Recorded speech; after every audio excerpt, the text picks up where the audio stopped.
சர்க்கரை நோய், சர்க்கரை வியாதி, டயபெட்டிக், இதை என்ன பண்ணால் கண்ட்ரோல் பண்ணிக்கலாம். அப்புறம் இப்போ நம்ம வீட்டில் ஒருத்தருக்கு இருக்குது, மற்றவங்களுக்கு வரக்கூடாது. சர்க்கரை நோய் இல்லாதவங்களுக்கு இன் ஃப்யூச்சர் கூட வரக்கூடாது. இப்போ நிறைய பேருக்கு சின்ன வயசுலேயே சர்க்கரை நோய் வந்துடுது, ரொம்ப கஷ்டப்படுறாங்க. ஒரு 60 வயது 70 வயதில் சர்க்கரை நோய் வந்தா ஒரு 10 ஆண்டுகள் 20 ஆண்டுகள் அப்படியே காலத்தை தள்ளலாம். ஆனால் இப்போ உள்ள நிலையில் நம்ம பார்க்கும்போது சின்ன குழந்தைங்களுக்கு கூட சின்ன வயசுலேயே வருது.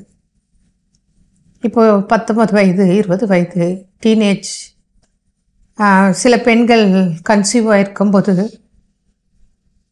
டயபெட்டிக் வந்துடுது, ஆரம்பம் ஆகுது. இதெல்லாம் வராமல் தடுக்கணும். ஃபஸ்ட்டு வந்தவங்க எப்போவுமே கண்ட்ரோலாக இருக்கணும், பார்த்துக்கணும்.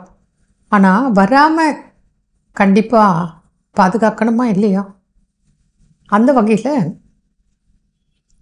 முறையான உடற்பயிற்சி, அப்புறம் உணவு கட்டுப்பாடு. வாரத்தில் 3 நாள் பாகக்காய், வாரத்தில் 3 நாள் அகத்திக்கீரை எடுத்துக்கோங்க. நான்வெஜ் சாப்பிட்றவங்களா இருந்தால் வாரத்தில் ஒரு 2 நாள் மீன் எடுத்துக்கோங்க. ஒரு 2 நாள் முட்டை வெண்கரு மாத்திரம் எடுங்க, மற்றதெல்லாம் விட்டுருங்க. ஜென்ரலாக சொல்கிறேன். மஷ்ரூம் நிறையா எடுத்துக்கலாம்.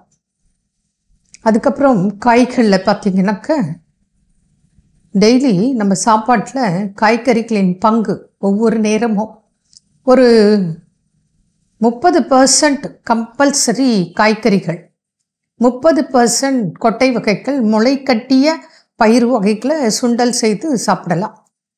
மீதி ஒரு 20% சலாடு, ஒரு 10% சாதம், இட்லி, தோசை, சப்பாத்தி, இந்த மாதிரி கார்போஹைட்ரேட் உணவுகளுக்கு போகலாம்.